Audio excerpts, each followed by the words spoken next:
Number 10, divorce. Today, divorces can go either which way. Way 1, it's a brutal, awful experience for everyone around you. Words are exchanged, property is fought over, and by the end, 2 lawyers are a couple grand richer, and now the kids get to say dad's house and mom's house. Wow, sounds awful. Or it can be a more pleasant experience where both parties mutually agree it's no longer working out, and they do their best to have a peaceful separation on everyone's behalf. That's nice, and it does happen sometimes. Well, medieval marriage and divorce looked a lot different.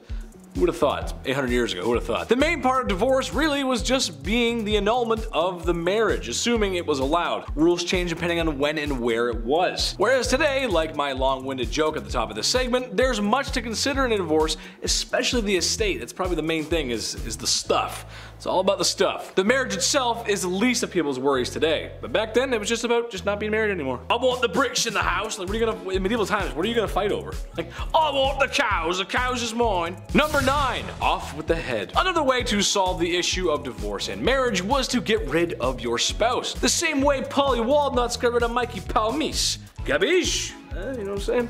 Most famously, King Henry VIII dispatched a few of his wives as the church really gave him no other way out of the marriages he found himself in. So, you know, off with the head. However, I think it's important to note that King Henry wasn't the only bloated throne sitter to have his wives dealt with soprano style. Things weren't exactly fair for women back then, or at all. Least of all, the law. It didn't have everyone's best interest and justice in mind, especially women, so there was a good chance that if the king didn't like you, you were gone.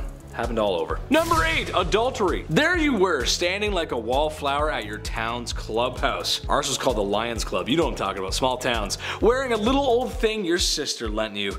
Cowboy boots clatter as the music gets quieter. Then a handsome young man wearing jeans all over took you by the hand. Oh, romantic. You've been together ever since. I'm sure I literally just nailed that for some people. That's pretty much how they're married now. Except now he's not as charming. Now he's got a beer gut and he farts in his sleep.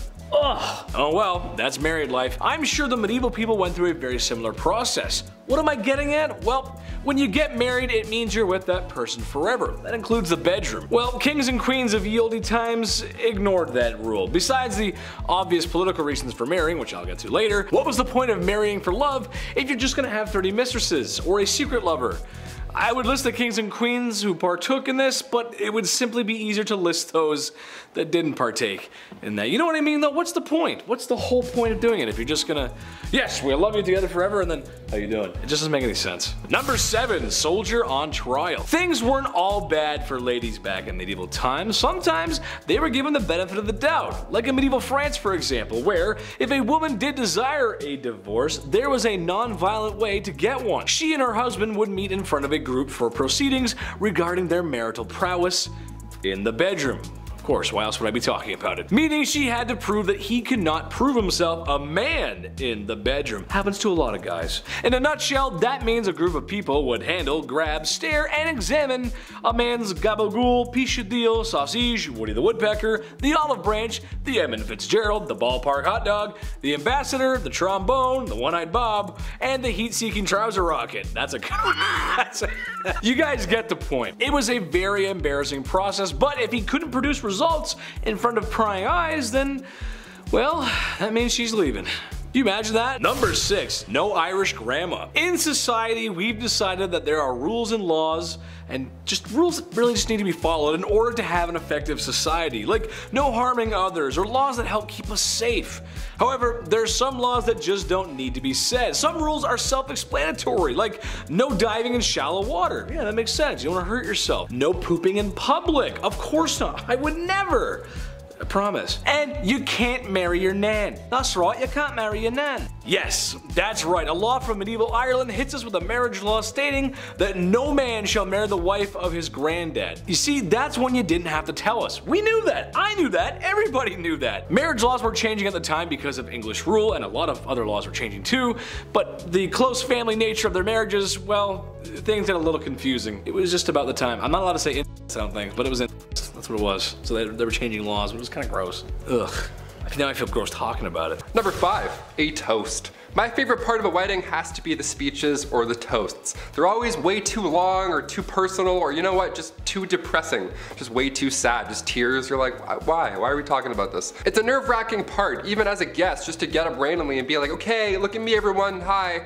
No, I don't want to do that. Back in the 1800s though, only men were allowed to give these toasts. The oldest friend, the groom, the best man, and then the father of the bride.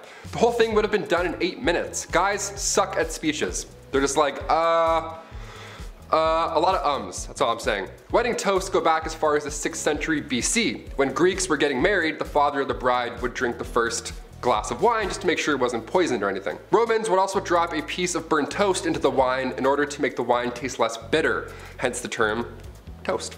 Yeah, now we get it. Yeah, wine was so bad back then, they had to use burnt toast Crystal Light just to get through the day. Yuck. At number 4, transaction. I find it to be just a little bit messed up how before now marriage was mostly about money or status and not about love. For a long time people didn't get to choose who they got to marry, and there was almost always some kind of monetary transaction involved in the wedding. This whole idea here is a reason for the traditional act of the bride's father walking her down the aisle and giving her away, so to speak. In the past, fathers of the bride and groom would come together to establish an agreement, like X amount of money for someone's daughter or whatever. Once that was set up, the wedding became a big deal to see if the transaction would actually go through, and many precautions were put in place to make sure that no one backed out. One of those precautions was the act of the father walking his daughter down the aisle. This was done so that they stayed close to one another in the off chance that the groom or his family decided to back out. That really took the romance and sparkle out of weddings now. Number 3, wedding cake. As the youngest of 3, I can confirm that we get away with the most. The youngest often do. The middle child is just plain ignored, and then the oldest, well, they usually have the most responsibility in the family. Usually when a bride and groom cut the cake on their big day, it's for them. They save a piece till their anniversary, they put it in their partner's face, it's fun, whatever they want to do. Often in history, the eldest child would get the first slice. How lucky is that? When it came down to cutting the actual cake too, well, that meant that the bride is no longer a virgin. It's an awkward few bites. Wedding cakes today are delicious and they're pretty much an art form. TV shows are devoted to them, like Cake Boss and other cake shows that I can't think of. If you're lucky, you might find a few cake charms on the inside as well back in the day. Real, non-edible cake charms. You wanted to find these in your cake. They brought good omens to the table. To find a rocking chair meant that you're going to live a long life. An anchor means you're bound for adventure, sailors ahoy. And a purse meant that you would have good fortune. Let's just hope you didn't find the charms with your teeth, or else you would be using said new fortune fixing your chiclets. Very metal, very real. Not good. At number 2, plague flowers. In a lot of weddings, the flowers are very important. There's the flowers for the centerpieces, the bouquets for the bride and bridesmaids, there's flowers everywhere. Get your Benadryl. But why is that? Well, the idea of carrying a bouquet at a wedding dates back to ancient Greece, where it was believed that carrying a bouquet was thought to ward off evil spirits, but a little later on down the line, the presence of bouquets at weddings got a little bit darker and a little more precautionary. During the Middle Ages into the Renaissance, when the Black Death was running rampant throughout Europe, people were trying anything and everything to try and ward off the plague. Back then, people believed that smells carried contagion, so people would fill their pockets with fragrant things to keep the plague at bay. This was later integrated into wedding practices, and brides started carrying around a bouquet of stinky stuff like garlic and dill to protect them from catching anything. Over the years, these stinky stuff was replaced with nice smelling flowers, but really, no one cares what's in the bouquet anymore, because all people want to do is participate in the wedding Hunger Games and fight to the death to catch the bouquet at the end of the night. Why? Why are we hurting each other for this? Why? And finally, number 1, wedding rings. One ring to rule them all. Perhaps the most important piece of the wedding puzzle, rings. Whenever somebody is about to pop the question, everybody around them always needs to see the ring. Congrats, let me see the ring. Oh my god, is it this? Is it this? Egyptian pharaohs first used rings to represent this eternal life. The circle has no beginning or ending. They created this concept that we adore to this day. The center of the ring was also believed to be the gateway to the unknown. Finger just disappears, you're like, what the f? These Egyptian Ouroboros rings were the first, a snake eating its own tail, #love. When Greeks came in the picture, they took this tradition, started using copper and iron rings in ceremonies, and the iron rings had a key symbol on them, meaning that the wife now has control of the house. If you like it, then you should have put a key on it. Come medieval times, the ring gets another upgrade. Now we have these precious gems to be added to them, a little bit more glam. Rubies symbolized passion, sapphires symbolized the heavens, and diamonds to show strength, because they were rock hard, and obviously you know the rest. Come the 12th century, the Christian church declared marriage as a holy sacrament, so rings were solely used now for that ceremony. That's when the engagement ring came into place. There needed to be another trade or promise that was just as strong as a wedding band. So now there's rings for pretty much everything. Number 10, capture over choice. Consent is my favorite word. It really is, because it's important. But back in ancient times, wasn't really a word anyone really understood. Thousands of years ago, couples skipped right over dating and instead went from captured to married. In fact, it was this idea that kind of sparked the origin of the honeymoon. A bride would be captured from a tribe, the tribe would go looking for her, and the thief would hide her away until they stopped. If you have watched the Spartan video on Bumblebee, if you haven't, go check it out, then you may know that their marriage ceremony centered on this as well, kind of sorta, but consent was involved. As a way of courting, the women would wrestle to demonstrate their physical prowess, and vice versa. They would watch the men as well, and they would kind of simultaneously be like, yep, you. Then the woman's head would be shorn, they would dress them as a boy, and then they would be placed in a dark room and then wait for their betrothed to capture them and take them away. So very confusing there. I don't really understand it. But anyways, let's move on. Number 9, love letters. So nice. Today, it's easy to send a saucy text and an explicit pic to your partner, or fling, or a person you're just friends with but you know. Or the person you've been seeing for like half a year but they're not your BF or GF, like no. Anyways, the rules are up in the air, but back then you had to wait with bated breath to receive a thought out letter from your lover, filled with poetry and extravagant flirtations and little drawings. There are love notes between Anne Boleyn and Henry VIII. Henry even drew little doodles of a man depicted in lovesick sorrows. Anne then wrote back with drawings showing her talking to the angel Gabriel, being like, oh yeah, I'm gonna get a son. The Tudor version of the emoji. One of their exchanges went, and I quote, "If you remember my love in your prayers as strongly as I adore you, I shall scarcely be forgotten, for I am yours, Henry Rex forever." And then Anne's response was, "Be daily prove you shall me find, to be to you both loving and kind." And then he cut her head off. How quickly the milk turned sour. But it was the way to play back then, and soon you'd have stacks of letters with declarations of love as you're heading to the chopping block with the guy beside you. Awful way to go. Awful way to go. Henry, you suck. Number 8. Escort cards. Today, someone might ask you for you to give them your number so they can text you up at like 3 AM. No, you're not. You're asleep because you have to work the next day. If you lived in the Victorian era, you may have dropped a calling card instead, or an escort card. Want to go on a date? Here's my card. It doesn't sound so romantic, but social calling cards didn't have your usual brick printing and beige background. Social calling cards were lavish, enticing, elegant, with bright colors and lush paper.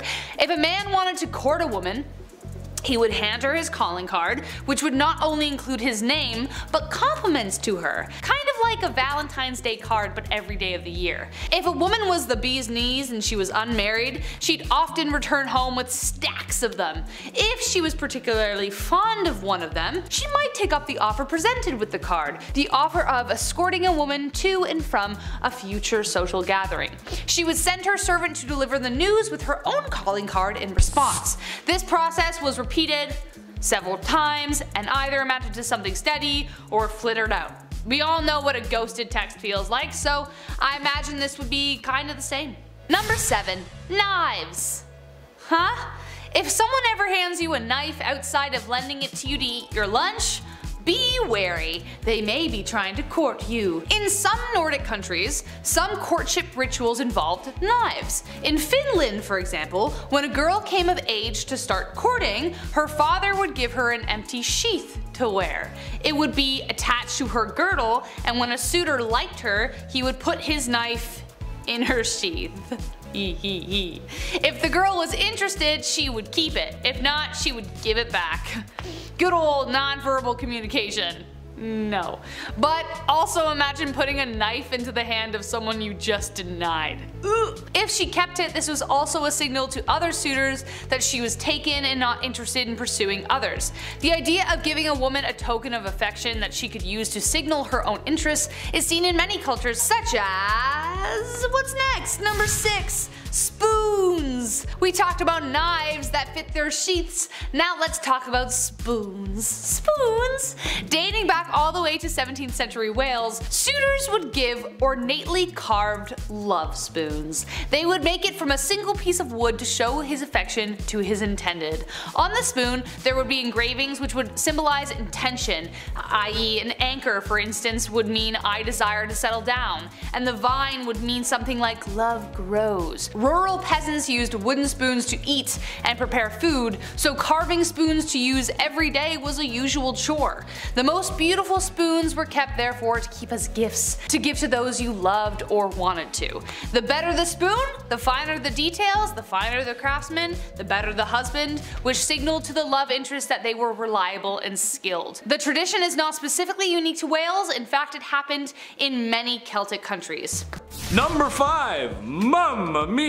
The best man at your wedding was most likely the groom's best friend who he most likely met in college, and probably was part of his fraternity. And when given the mic to make a speech that was slightly inappropriate for younger audiences, the most common words of his vocabulary were probably bro and dude. All college friends put aside, the best man of the past had more of a greater responsibility than regaling the tale of the kegger at Stacy's house. Besides the feudal government coming to tickle your wife's fancy, there were others who wished to take the bride away, Bowser style. The best man's job was to prevent any of this from happening. Trying to get away with Koopa kidnapping meant the best man was gonna do battle with you, or just make sure the bride is protected. Like, you know, trying to run away from an arranged marriage because women are treated like property. Basically, he's a Luigi to Mario, except everyone actually respects Luigi in this case. Number 4. Arranged marriages. All this stuff sounds awful, and you might be thinking, why do these women go along with this? Well, it's because they didn't have a choice. A lot of women simply didn't have the right to choose who they married. Kind of a rough time for the ladies. I would also hardly call these marriages as it really was more the lines of something like a business deal or a proposal. Families promised daughters to others. Being basically sold off to someone probably isn't a good feeling. For wealthier families like royals, a lot of times it was just about wealth and power, but also about keeping alliances, keeping borders in check. Your daughter marries my prince, now we're allies. Oh, you've got a son? Great, because I've got a niece that just turned 13. Gross. Number 3. Marital disputes. I like to joke around in this channel. Ah, hell, who am I kidding? I like to joke around all the time. But this is kind of a touchy subject. But it's the truth, considering everything else that was going on, and it's not that far from the truth to say that women probably were not respected well inside the home either. This was a time long before equal rights and the resources that women today still need in case of domestic issues. I, as an internet comedian, cannot do the subject justice as it's something of a more sincere conversation to be had. However, I can talk about it from the medieval times, and some men just needed to be put in the naughty corner bad. Life was a lot harder for the average Joe back then, which means it was a lot tougher for the average Jane. Tough conditions don't excuse men treating women that way, but what I'm saying is, it just wasn't a great time overall, especially for the women. Naughty, stay in the naughty corner, you bad medieval men, bad. Number 2, mail order. This kind of goes without saying, but men basically just got to pick a wife. Using money, power, or because somebody just owes you a favor. You get to pick out a wife. It was basically like shopping for a new car. You look around, check your options. Remember, this is the time when women were treated as property. Perhaps the biggest divide between men and women back then is that while men treat marriages like business or political agreements, they are still looking for love, where for a woman, she just doesn't have that option. Sometimes marriages go bad, but can you imagine what it would be like to be in a marriage you didn't even want to be in from the start? Man, that's rough. Number 1, married games. This one is just too weird not to mention. Divorces were not that common back then, till death do you part, and depending on if the church would even allow it, but however, in the ye olde times, in the land of Germany, there was a really messed up process called trial by combat, which basically meant when husbands and wives needed to work something out, or separating, they fought for it, Hunger Games style. The man was placed in a hole to level the playing field, and the woman had a sack of rocks that she would use. Not that any married couple today would ever want to hit each other over the head with anything, right? Come on, no, you guys love each other. And when this display of happy matrimony was finished and a winner was declared, the other had their light snuffed out. In a nutshell, the only way to divorce or remarry was if your spouse ceased to exist. So, here's some weapons to deal with it. Go ahead, here you go. Crazy. At number 10, watching consummation. Back in medieval times, depending on the century, weddings either meant a lot or meant nothing at all. If it was the early medieval age, then no one really gave a hoot about marriage, and I'll get to that later. But later, in the medieval age, marriage became a holy sacrament, and this sacrament had to be consummated. On the night of the couple's wedding, they would do the good old brown chicken, brown cow, boom boom pow, OMG wow, which could have been a positive or negative experience depending on circumstance, but it was also a little weird because there would be people watching it all happen. That's right guys, after the ceremony and reception, people would follow the bride and groom up to the bedroom and be like, hey Joe, grab the popcorn, we're watching the live showing of 50 Shades of Grey. And Joe would be like, yo bet, and then that's exactly how it happened. Anyways, this was all done so that there were witnesses to the consummation so that the marriage's validity could be backed up. So if anyone tried to deny that their marriage was legit, Joe with the popcorn would be able to back up the bride and groom and confirm that everything happened. Kinda kinky, kinda weird. Number 9, dowries. Today's weddings are so insanely expensive. I don't know if it's ever gonna happen for me, for that reason alone. But, you know, they kind of replaced the dowry altogether. But what was a dowry? It was a set of assets, money, material, goods, real estate that would be given to the groom once the couple united. The purpose of the dowry was to entice a groom to marry the bride if he wasn't already attracted to her. A kind of, we will pay you to marry our daughter kind of vibes. But it also acts as a kind of insurance for the bride. Should the marriage end in divorce, the husband is expected to pay it back. So yes, there were indeed take-backsies if things got really bad. Though considering divorce and annulments were rare and the money really never belonged to her, not the best rule to live by, but the groom would also pay something called the bride price or bride wealth. The groom was expected to pay a sum either in assets or money to secure a lady's hand in marriage. This implied security for the bride and their family. But yes, in both accounts, technically, a bride could be bought and sold for whatever price the family/groom deemed appropriate, so really just a marriage pawn. On number 8, shotgun wedding. Marriage and weddings back in the medieval ages were practiced very differently compared to today. Back then, people started getting married and having kids very, very young. Usually, girls would be married off as soon as they hit puberty, so around the age of 12, and they would start popping out as many spawn as possible because the high infant mortality rate made it very difficult to grow a family. On top of the duty to further the population, these marriages weren't for love. Arranged marriages were the norm back then because it was mostly used to join families for status or alliances, or because your dad owed Billy from down the block a favor and he offered you to his son Billy Jr. Marriage ceremonies were also very different back then. Because marriage wasn't as big of a fuss as it is now, it didn't matter where you got married or how soon. You could get engaged in the morning and be married by lunchtime if you really wanted to. Most people didn't need permission to get married, so they could hold the ceremony anywhere. Marriage ceremonies could be held in places like pubs, in the middle of the street, or even in bed. Because of this, it made it really hard to know who was married and to whom until the 12th century when it was declared a holy sacrament that must be observed by God. Number 7, no objections. So obviously, with a lot of people marrying willy-nilly, a lot of marriages mostly made people miserable. Maybe. Enemies to lovers is my favorite book trope, so who knows how spicy things actually got. I hate you, I love you, next day, I don't know. But the famous line, speak now or forever hold your peace, only got introduced in 1215 to try and flesh out drama before they couldn't go back. In the Middle Ages, drama, discovered after marriage vows were exchanged, caused major problems since divorce wasn't easy or, you know, accepted. We will get to that later. For instance, Joan of Kent, who was known for marrying Edward the Black Prince and mothering Richard II, had a secret marriage when she was 12 years old. She didn't get approved. In her early teens, she was married to an aristocrat, but the secret marriage was discovered after 8 years. The papal court had to overturn it and return her to her knight. He died 11 years later, and it was after that that her cousin Edward married her. Wouldn't it have been nice to know that little detail before she married the aristocrat guy? Yeah, probably would have saved a lot of heartbreak. Hence why the speak now or forever hold your peace was introduced.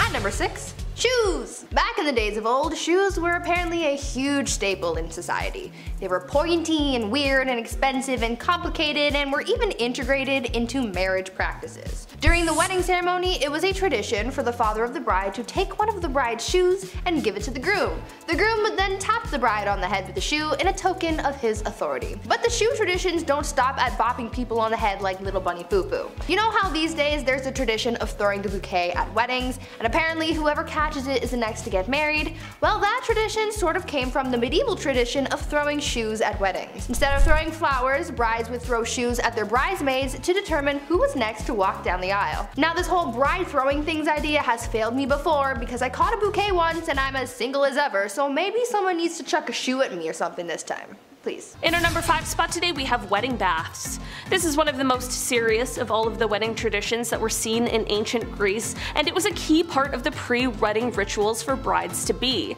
This ritual bath involved water being carried in a special ceremonial vase called the lutrophore to the bride's chamber for this bathing practice.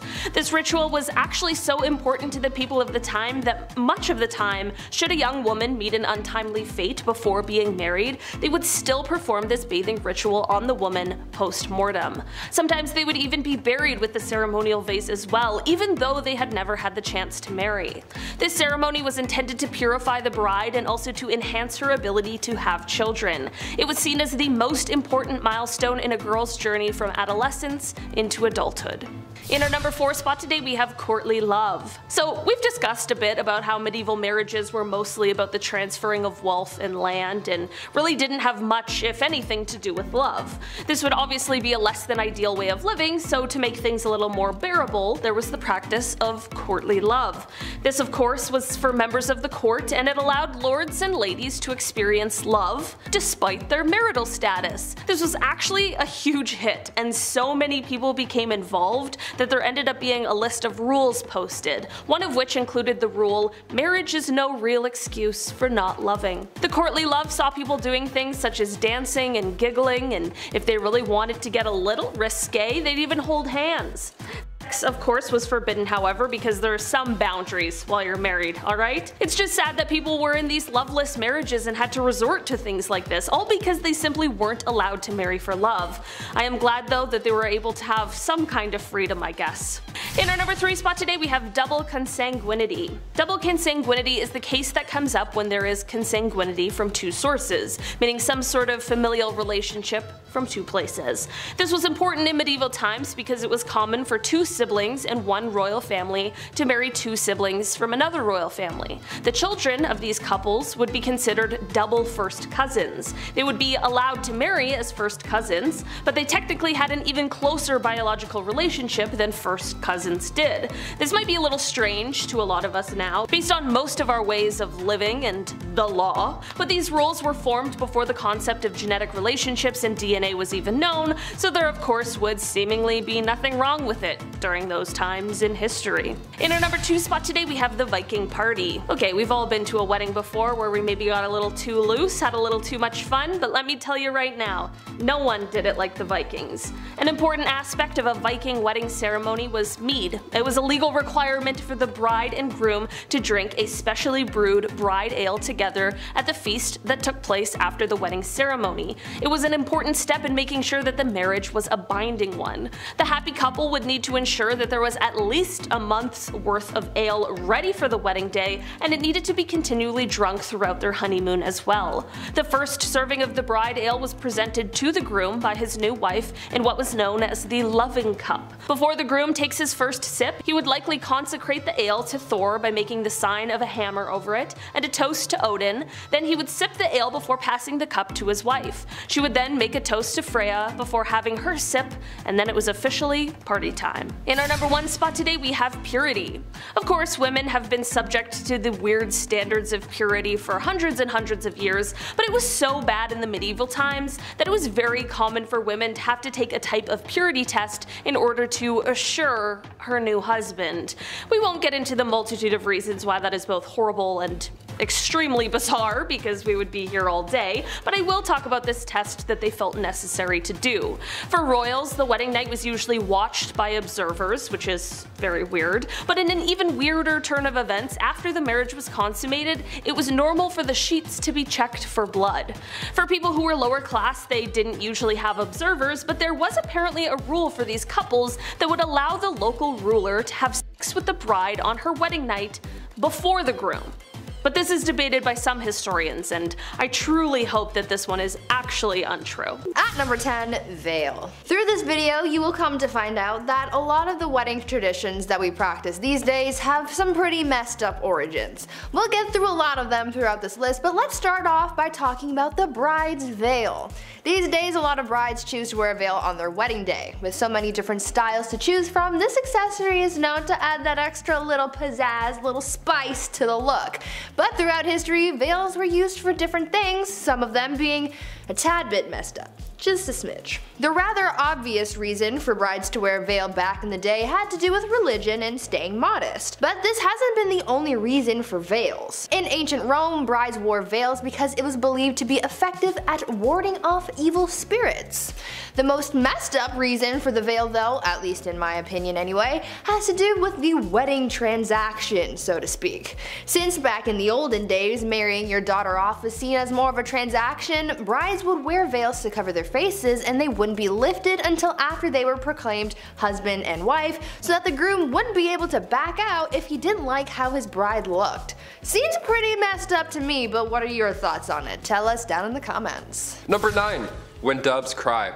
I've been to one wedding where they released doves, like actual real life doves, and I was like, do they actually do this? I couldn't believe my eyes. I didn't know it was a real thing. Why do we do this? Well, because doves mate for life, and they build a nest, and then they Netflix and chill until the end of their dove days. Sounds like perfect symbolism if I've ever heard it. Back in ancient Roman and Greek times, doves were often used as gifts from the bride to the groom. Pretty shitty gift if you ask me. Here's a bird that we now have to both take care of. The snow white ring-necked dove is used by magicians. They can't fly too well, they don't have a homing instinct, whereas rock doves, the ones commonly used in weddings that we see fly away over Nana's head, they have a homing instinct for hundreds of miles, so they're perfect for the gig. But they couldn't be released during foul weather, and they needed 2 hours before the sun sets in order for them to fly home. The wedding band has less rules than the doves. That's amazing. Their rider is much smaller. If you were to catch one of these doves at a wedding, you were also allowed to keep it back in the day.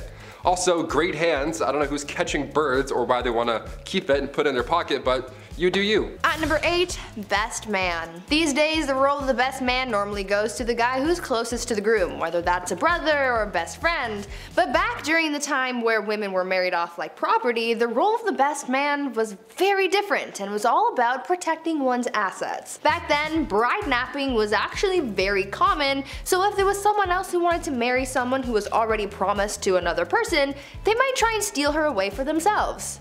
Yeah, why? I don't know. This is where the best man came in. The best man's job was to protect the bride, and if she was stolen, the best man would be the one to enter whatever battle or duel was necessary to get the bride back. The best man was literally there to be the best fighter. The best man was also there to watch over the bride to make sure that she didn't try and make a run for it herself. They really said, try to derail this wedding and see what happens. Number 7, a June wedding. As we're counting down this list slowly but surely, you've probably begun fantasizing maybe about your own wedding one day. Maybe it's a beach wedding, maybe it's themed like a winter wonderland. Doesn't that sound cozy? It's your big day, get creative. They say the best month to get married is June, and from a Canadian point of view, I can absolutely agree with that. In ancient Roman times, however, getting married in June was a must, not just a thing you wanted to do. See, June was the month of the god Juno. They protect women in life when it comes to marriage and childbirth, so if it's between that and like, I don't know, Halloween, obviously we're gonna go with June. Better omens for sure. Another myth is that bathing was rarely done back then, so when majority of the population did finally, wash up at the end of May or beginning of June, that's often when it would happen. Everybody smelled nice, they felt good, and they wanted to celebrate. So it was perfect timing. Better get me while my pits smell good, you know? That's a myth, but I can also see it checking out. A June wedding in ancient Roman days was also done so that after a spring birth, the mother can quickly hop back into action and help with that summer's harvest. Maternity leave who? Never heard of her. At At number 6, hashtag twinning. You know how at weddings the bridesmaids are usually wearing matching outfits? Well, this tradition dates back centuries, though it has changed slightly over the years.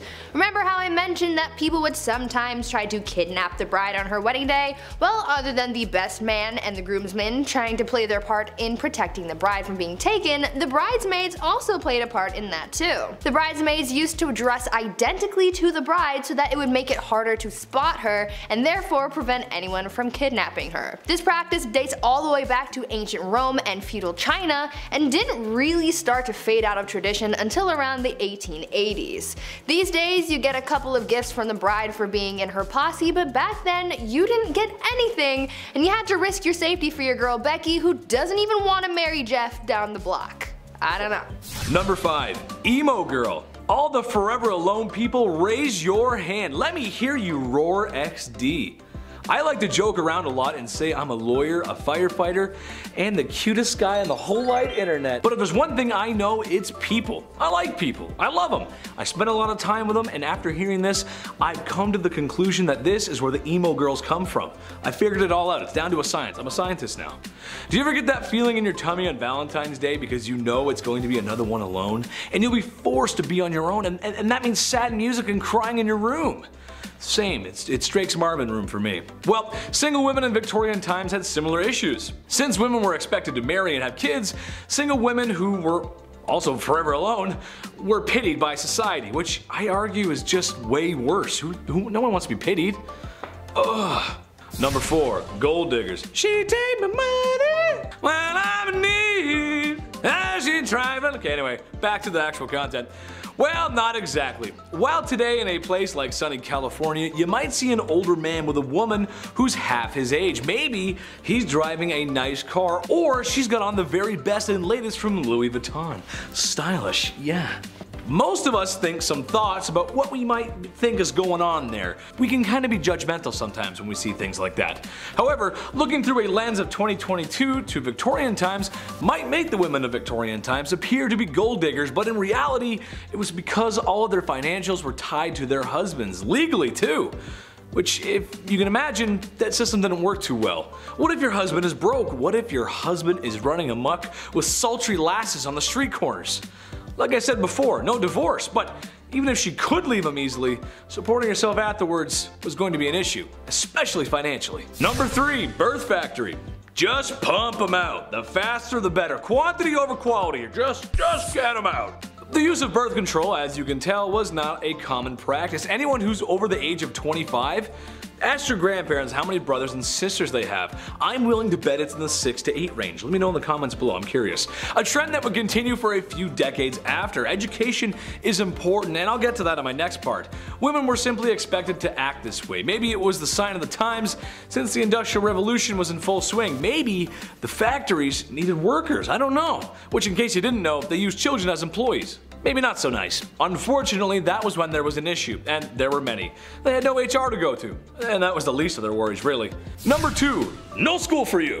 No higher education for women. Banned from going to university. I don't think so, not very nice, no. Honestly, any society that doesn't want half of their population to go to school probably has a few things to work out. It's a boys' club, and they can only go to university so that they can learn to be smarter and be businessmen, so they can earn money and thus have the facilities to court a woman who really doesn't have a choice anyway. Women had jobs, not careers. And they were all the jobs that you can think of. The ones that were too feminine for men, as women were too feeble to participate in a men's job, which is just the most ridiculous thing I've ever heard. I'm happy to say that in 2022, we showed them wrong. Chetty loves everyone. Just remember that, I love everybody. You go, girls. Number 1, strict rules. Okay, so after a night in the bed sheets with the gal that you love, or maybe the one that you found, there's a good chance that 9 months later, a smaller version of you two could be walking around. A byproduct of intimacy, if you will. This was always something I wanted to rant about, but I always found it strange how strict parents and teachers from this time were with their kids. You gotta brush your hair, bed made, and whatever you do, don't ask for more gruel. Please, sir, could I have some more? Whatever that Charles Dickens book was, I think it was Oliver Twist. They made us read those books as kids, and I don't know why, because they're kind of boring. From the extreme military code ethics happening at home to the long days in a factory at work, being a kid was tough, man. Turning the punk rock blues of today. I'm just a kid and my life is a nightmare. Number 10. Naughty naughty. There's a reason we don't do things like we did in ye olde times. We didn't know, but now we do. So there's really no excuse for acting up. A very common practice for marriage back in ye olde times was to marry a girl at the age of 12. And in case you're wondering, no, the man was nowhere close to the same age. Yes, it's just as gross as you think. No, I'm not happy talking about it, but that's just the way things went. I can just imagine how happy those young ladies were when their parents came to them and said, listen, the lord across town fancies you and the dude's got the bag. So you're gonna marry him so mommy and daddy can get the bag too. That's just one example of the medieval business transaction. I mean, marriage. Marrying for love. Number 9. Pull up a chair. The people of my generation either struggle to phone the doctor to make an appointment because of crippling anxiety, or they flaunt it on OnlyFans. There's no in between. However, I still think most people would feel uncomfortable finalizing their marriage in front of a party of witnesses. I honestly cannot think of a more awkward situation. Do you cheer them on? Are there sports commentators talking about the moves? Are there snacks? You could be there for 30 seconds, or 10 minutes depending on who you're watching. It just seems like a lot of unpleasant viewing to walk out of a room later to then all agree that yes indeed, that couple is married now.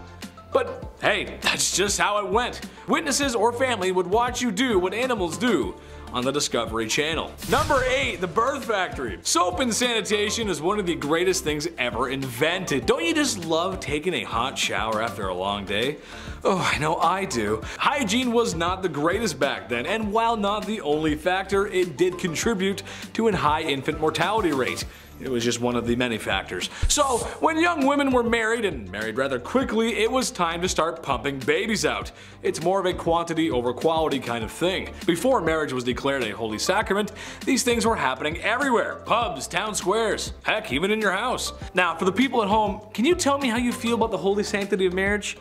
Especially after you've been married for more than 10 years. Does it feel good? I bet it does. Number 7. Wrapped up. One of the weirdest superstitions and traditions that still carries on today is that the bride cannot be seen by the groom before she walks down the aisle at the wedding. Why? Well, it's bad luck. After all, that could ruin a marriage. Not like any other factors would have a hand in that. Like in-laws from hell, or spending way too much money on the wedding, putting you in crippling debt right as you're just about to start your life together, right? Well, this was the way of the medieval wedding, and something used to even keep things mysterious was for the bride to wear a veil. It was thought that it would protect her from evil spirits, but also keep her from being seen by the groom, which honestly sounds like it might have been worse. So when the groom got to unwrap his wife, if he didn't like it, well, sucks to suck, brother. Just imagine your bride walking down the aisle and then, yes, I will get married to you. Let's do it. Number 6. Mr. Steal Yo Girl. This one's pretty messed up. I'm not even sure how this was even possible, but hey, here we go. So on your wedding night, it was the legal right of feudal lords to come on down to your place and shack up with your soon-to-be wife.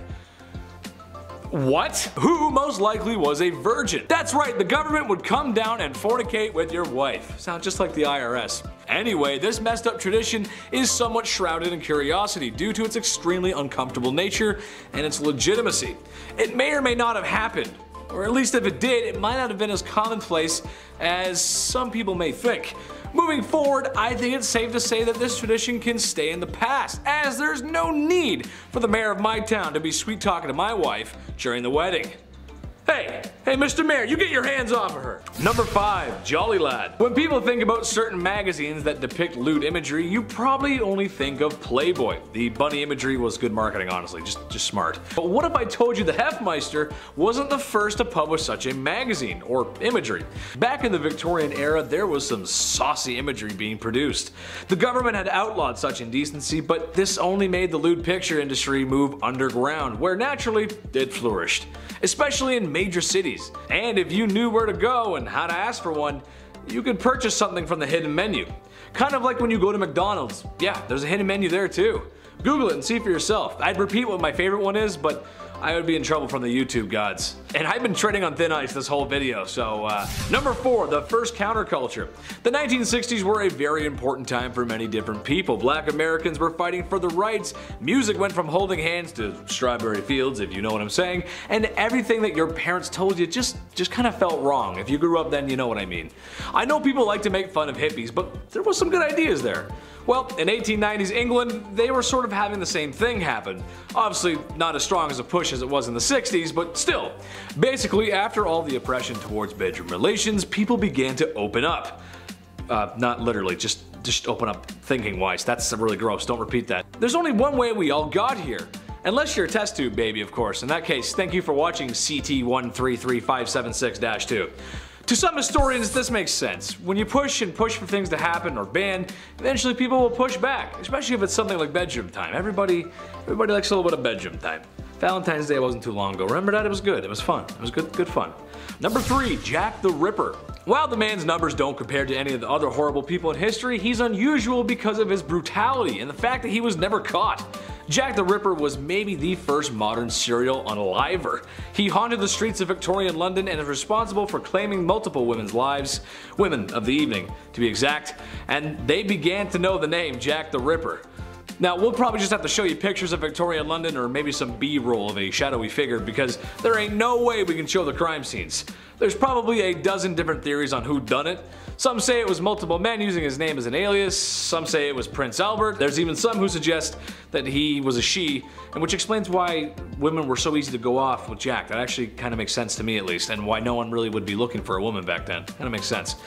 Anyway, be careful out there ladies, just be careful. Number 2, Queen Victoria. It seems old Blighty herself may have been a tad more promiscuous than you'd think a royal to be. Well, not with other men, but her husband, who in her diary claims to be the love of her life, which honestly is kind of sweet and romantic. That's nice. One thing that I find interesting, however, is that while lewd images were outlawed, the Queen may have commissioned a painting of herself that was quite risque for the time, to gift to her husband, of course. Hypocrisy much? I say lewd, but it was probably just in her loose-fitting clothes, with maybe like an ankle showing or something.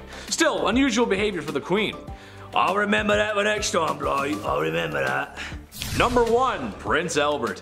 If you've ever stepped foot into a tattoo parlor, then you might know where I'm going with this. Prince Albert, the husband of Queen Victoria, had some controversy circulating his name. One, because he shares a name with another Prince Albert who was speculated to be Jack the Ripper, but also because of a very unique piercing. Go ahead and take a guess where that piercing is. Yeah, I didn't think so. As a man, if your anatomy could be described by an internet comedian using moderately funny euphemisms, then the piercing would go through your German army helmet. That makes sense, right? The horror. The absolute horror. It's rumored that he had one of these piercings. Did he? I'm not sure. But if it means anything to you, Nicholas II had a tattoo, so it's not completely out of the realm of possibility. Starting off in our number 10 spot, we have Wards of the King.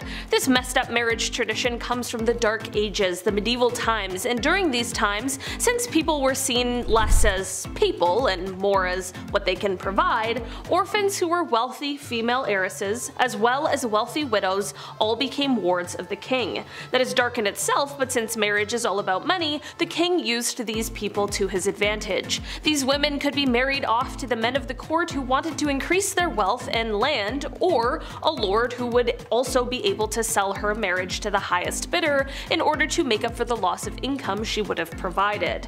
If one of these women went and married someone on her own accord, she would then lose the money that was rightfully hers. How absolutely backwards is that? In our number 9 spot today, we have the bridal bouquet.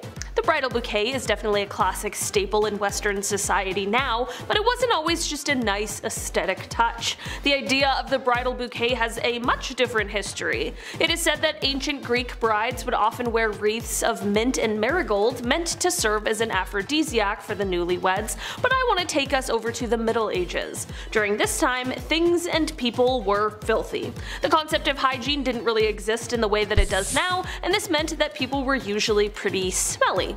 This is why it became tradition for brides walking down the aisle to carry a bouquet that was full of herbs like dill and garlic. The bouquet served as a sort of deodorant for the bride, and it also worked to ward off evil spirits. Sort of like an awesome 2-for-1 deal right there in one bouquet. Dill was also like a triple whammy because apparently it too is considered an aphrodisiac, so having some on hand post-nuptials pre-consummation was just the icing on the cake for the pair. In our number 8 spot today we have the bridal veil. There are a lot of historical wedding traditions that have to do with warding off evil spirits. People were really concerned about that back in the day.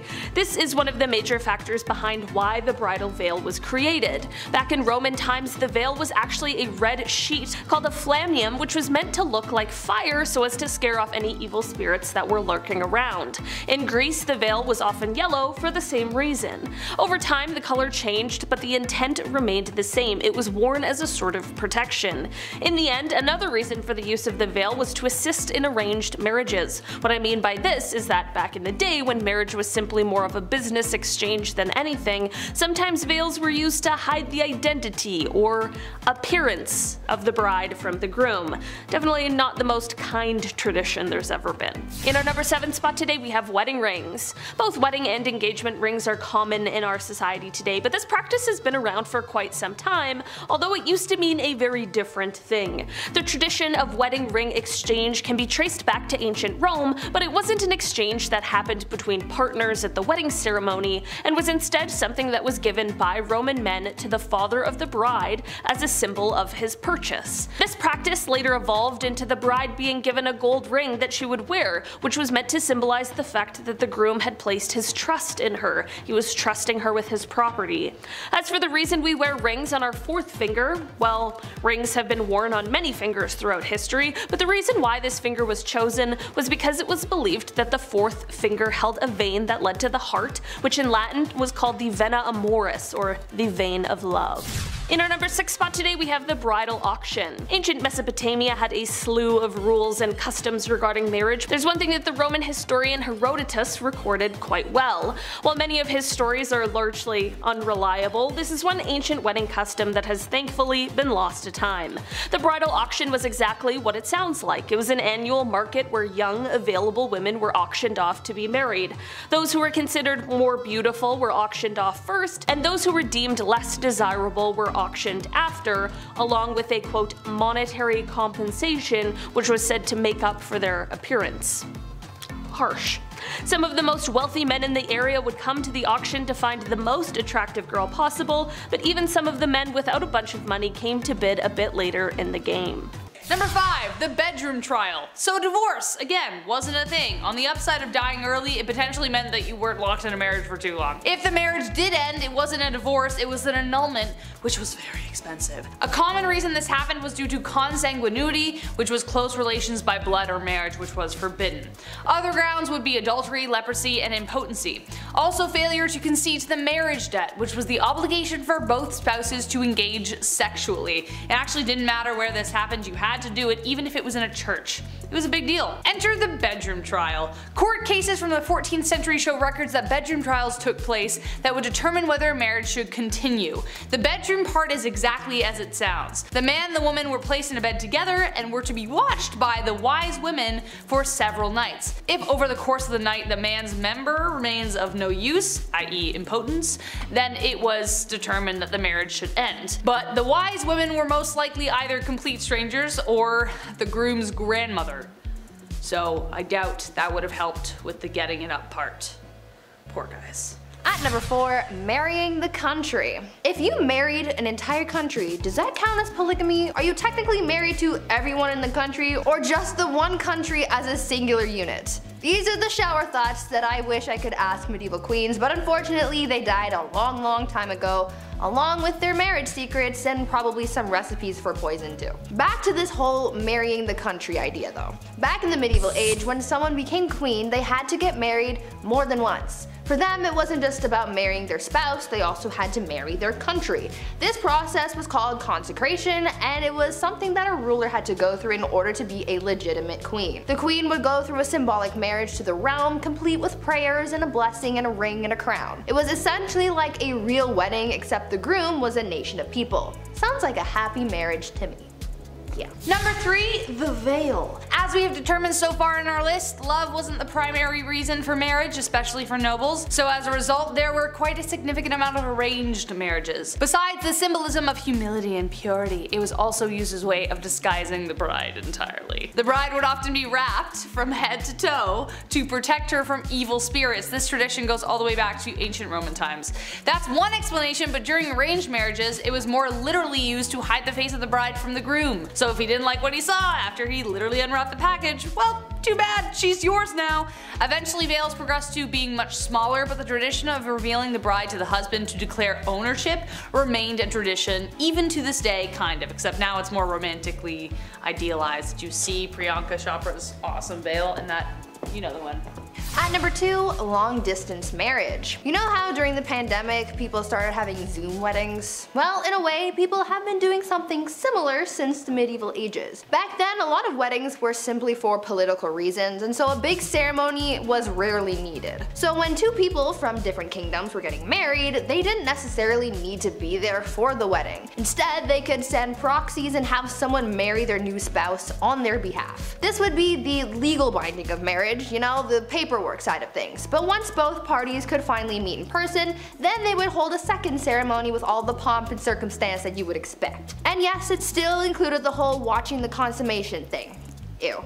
This proxy marriage actually happened to Marie Antoinette, and her brother was her proxy until she could get to the formal ceremony. So now we know that even back then you didn't have to show up on time to your own wedding, and you could just get someone else to do it. Sounds a little cold to me, but like I've said before, love is dead and it died a long time ago. Mic drop, thank you. Number 1, last but not least, and this is the most messed up, the Lord's Right. This one is definitely the most messed up tradition, and I don't even know how it was justified in the first place. Like, why was it even in place? Someone clearly made this happen so they could piss people off. The last thing anyone wants at their wedding is someone interfering with the wedding night. As we know, people for the most part had to observe the ceremony, but the Lord's Right was something even more horrific. The droit de seigneur was a feudal right that existed in medieval Europe that gave the lord of the land the right to sleep with the bride on the first night of the marriage.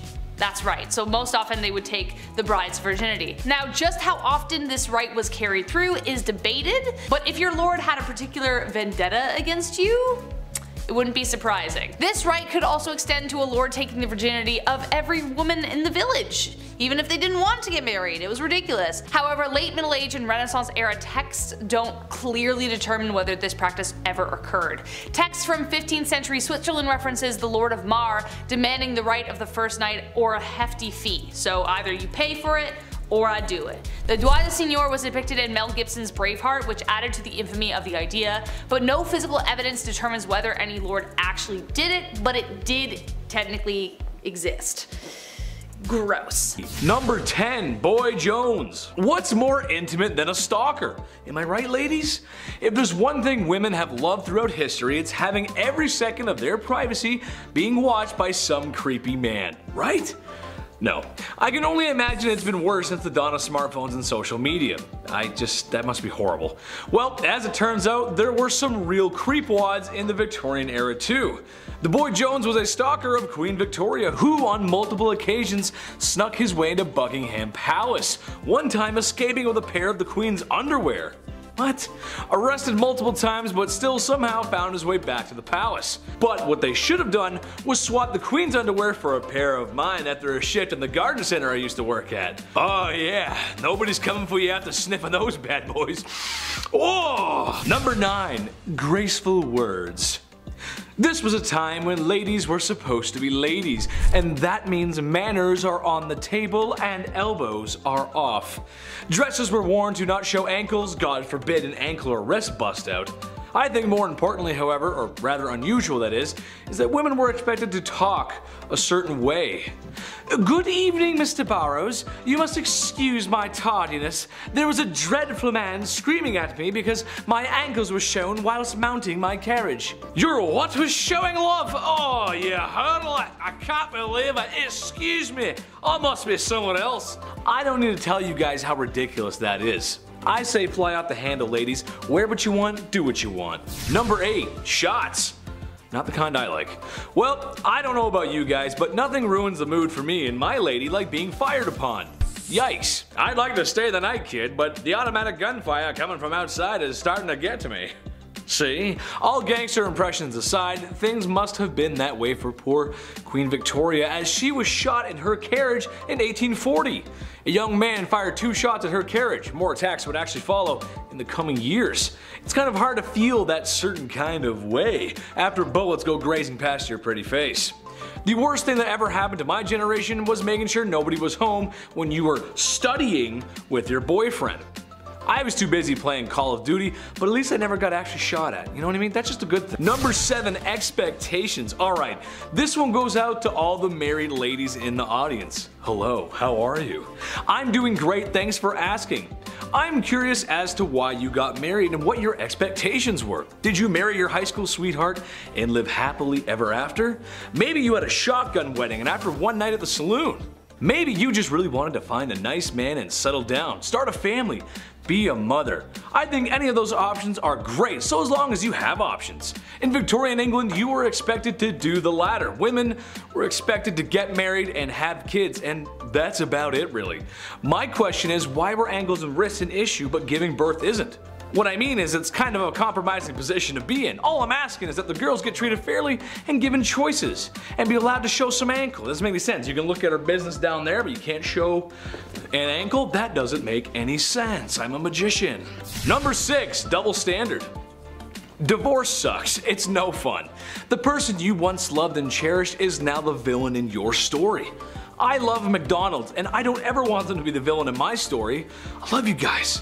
Gotta get those Happy Meals. Divorce is something that isn't new. Honestly, it was probably invented the second after marriage was. In Victorian times, men had the right to divorce their wife if they had committed adultery. Women could not. Well, if you refer to my last part, you know that men were doing more than a little window shopping when it came to women. When men left town for business, they would have hired the services of a woman who patrol the streets at night. No, I'm not talking about Batwoman either. So men can divorce women if they dare to do what they did on a regular basis. Yeah, that's totally fair. Yeah, that's good. Equal. Absolutely. Yeah. Number 5. The bedroom handbook. Like previously said before, when you marry someone, it's for life. You learn to love and you do the bedroom dance with that same person for the rest of your life. For some folks, this was their first time, and as we all know and remember, that can be awkward.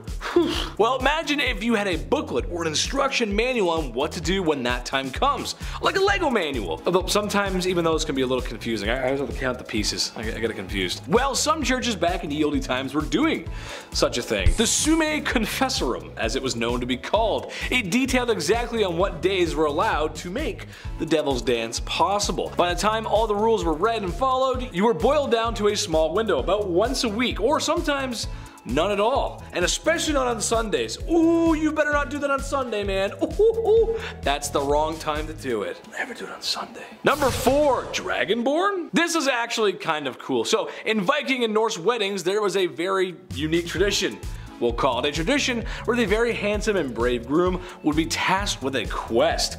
Like something right out of Skyrim, actually. The groom was tasked with entering his family tomb and retrieving and or placing a ceremonial blade that acknowledges him tying the knot. Now, is that as cool as fighting off drogers and emptying literally every urn you see in search of gold and amethyst? No, it's not. However, I can't recommend entering anyone's grave before the invention of modern medicine. It's just not a great idea. But still cool nonetheless, hence it's on the list. Listen, I just got married. You on Grandpa's tomb, go grab that knife, just go in there. Just go Grandpa died of smallpox, that's okay though. Go in there and grab it, no problem. You come out, I got it. And anyway, number 3, royal weddings. While poorer class citizens did sometimes marry for love and support, and to have someone to go through life with, as being a woman on her own back then would prove to be quite difficult. Sometimes difficult more than it should have been. Medieval times set a very troubling precedent for those at the top. A lot of times, princes, princesses, kings, queens, and really anyone who held power or land were oftentimes married off to benefit that of a nation or a kingdom from which they came. In a nutshell, these marriages were political agreements, not holy matrimony, if you can call it that. Many times in history, nations swapped sons and daughters in order to save a little skin. Some marriages might go sour over time, but imagine one that you didn't want to be in from the start. Oof. And if you speak up, your whole kingdom might collapse. Yeah, not a good time, not a good scenario. Number 2, witnesses. I've talked about it before, but it still doesn't make it any better or easier. Every person you see walking around today was created by a couple things. 2 people, a Barry White record, and a little bit of friction. Unless you're a test tube baby. Sometimes, like you're a clone in Camino, you know what I mean? And Star Wars, you know, the big tube thing? Anyway, that's life. However, a lot of these moments are private, and they probably should be private, unless you're an exhibitionist or something.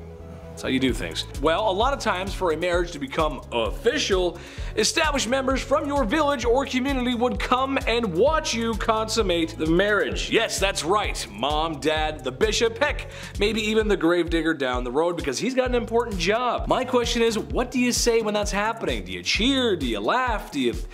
Way to go, kid. That's my boy. What do you do? It's so gross and Close the door, Dad. Number 1, divorce by trial. My personal favorite on this list, divorce by trial or divorce by combat. Either or, same thing. It's exactly what it sounds like. What if divorce court had a little less paper signing and a little more club swinging? Sprinkle in a little bit of Hunger Games and bam boom, you got yourself a medieval divorce. It was a fight until you had to call Dompe the gravedigger. The wife had a sling and a stone, the man had a club and was stuck in a hole waist deep just to even the odds. May the better spouse win. Whoever was left alive afterwards got to be live free, and then now they were divorced because the other spouse was no longer breathing. Who would have thought? Who would have known? That's crazy. Number 10, it's just a cold sore. The Victorian era is cool. The art, the fashion, and technology of the time, I think, are always fun to take a look at, especially since steampunk has its roots in the Victorian era, and who doesn't like steampunk? Come on, there's just a lot of cool steampunk stuff. And honestly, we haven't seen a lot of that in a long time. We need more. We need more. Something not so cool from that era, however, was what you could catch from another person should you decide to take up a bed with another person. Syphilis, yep, one heck of a disease. Funny enough, it was so common that it was making intimacy itself an unusual practice. People were scared, and honestly, maybe rightfully so. There's no cure, and if it progresses to its later stages back then, well, you go crazy. And then you'd end up being that guy that's always screaming in the streets. Every city has one. You know what I'm talking about. Number 9, the French letter. The issues of intimacy and its repercussions were becoming quite clear in the Victorian era. Something had to be done, as spending any amount of time in the brothels could have you shucking barnacles off your lower deck in the morning, if you know what I mean. Introducing the revolutionary new invention, prophylactics. For those that are college age, you might find it disturbing that these party favors weren't made of rubber or disposable. Yeah, hear me out. They were made of sheep's guts, and they had to be soaked first so they would become flexible. Because when you put these bad boys on, they had to be fastened on. It's not very good, not very attractive. Once the deed had been signed off on, the device was then washed and then hung up to dry like your dirty laundry. Once it was dry, it was placed in a small box for the next time. Because seeing your wife's ankles might make you feel a certain kind of way, and now you just have it ready to go. And number 8, the products of our sins. Having fun when the lights can be turned off is great. Who doesn't enjoy a little toe curling? Yeah? Except sometimes there's this crazy thing that can happen, where after 9 months, another human spawns in. Insane, right? I know. Well, back in the Victorian era, this phenomenon was happening, but only for married couples. As you have to be married, of course, or else a child would be born out of wedlock, which to people at the time was just the worst. Oh, I never.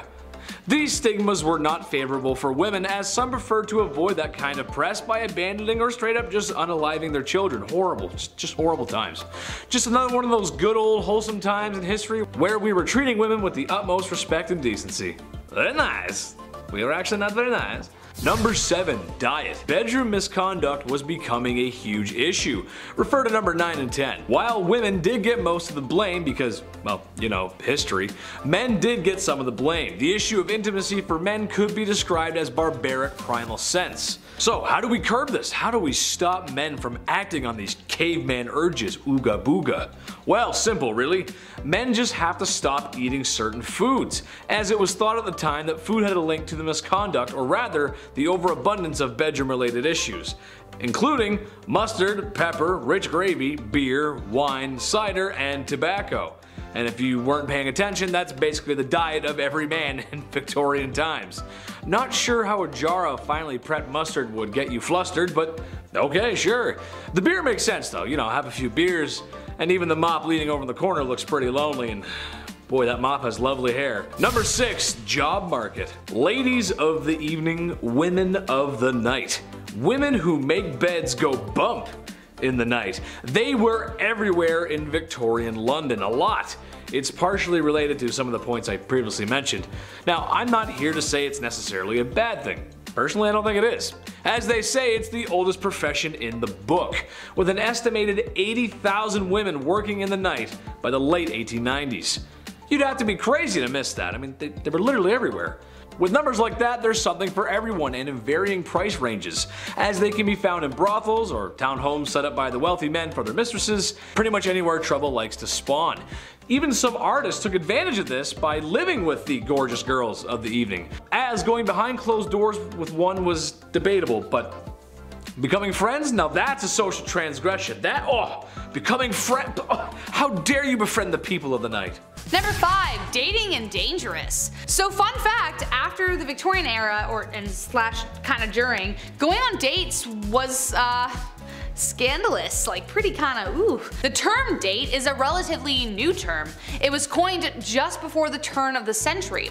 George Ade wrote in the Chicago Record about young women filling up the dates in their calendar with rendezvous with young men, and that was in 1896. In the 1900s, it took a little bit of adjusting. This therefore set the term kind of date as women going on dates. In the 1900s, this took a little bit of adjusting. A woman out alone with a man without a chaperone at night and not a courtesan?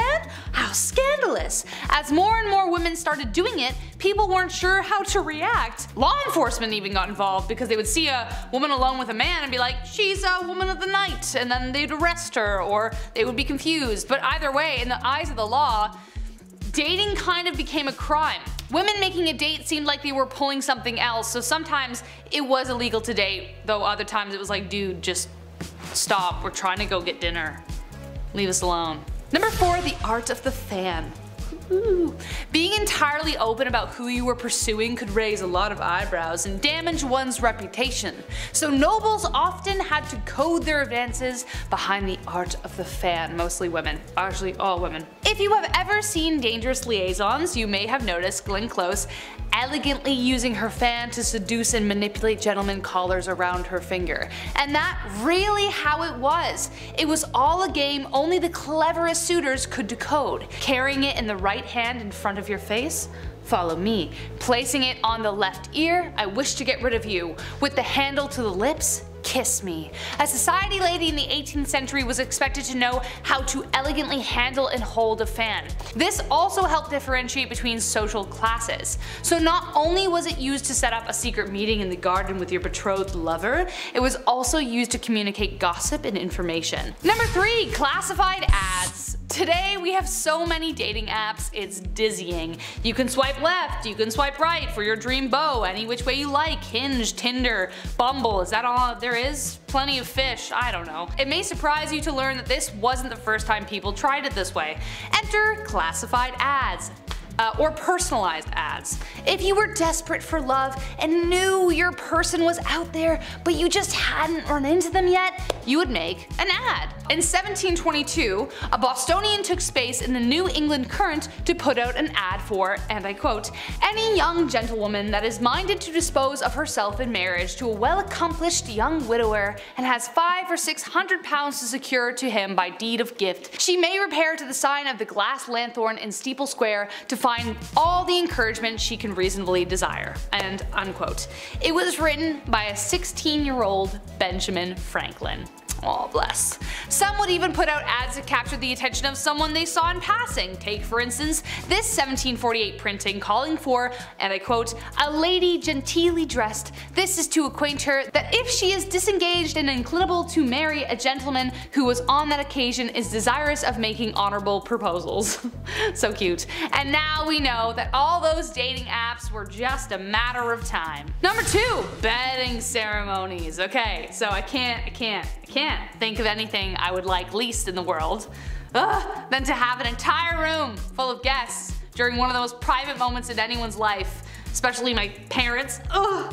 Now, first comes dating, or courting as it were. Then comes marriage / sometimes they would just skip over dating and just go right to an arranged marriage, especially if you were a noble. And then for a long time comes your aunts, uncles, and parents into the bedding chamber to watch the consummation. Yay! A crowd of people would be there up until the very last second when the curtains were drawn, cheering you on. Some would even offer advice like, don't do that, do this. Some even stayed well past. For instance, on the wedding night of the young King Louis XIII and Anne of Austria, they had 2 nurses in attendance to make sure the ordeal went down. But this wasn't just in Europe, this also happened in China in the early 1900s. Number 1. Bundling. Probably one of the most awkward ceremonies ever to take place, except for that one. That's the worst. But this is specifically to do with before getting married. As we have gathered thus far, being young and in love, or just being in love in general, has never been too easy. Bundling was a way to make it easier, I guess. I don't know. This 17th century tradition involved having your beau invited over. The parents needed to approve it, of course, and then you were to spend the night sleeping next to each other, bundled up to the neck or sometimes just the waist, in a human sack, and then you would sleep next to each other with a plank of wood in the middle. So romantic. The tradition was meant as a way to gauge chemistry between the 2 lovebirds. The 2 would get to know each other by talking and sleeping together only before engaging in marriage. If it didn't go well, then they wouldn't get married. If it did go well, so much so that they unwrapped each other like Christmas presents on Christmas morning, then they pretty much got married as soon as possible. The tradition was pretty popular in Ireland, the Royal United Kingdom, and the New England colonies from 16th century into the 18th, but a lot of Victorian ideals were completely against it. They were like, no! Corset it up and no love.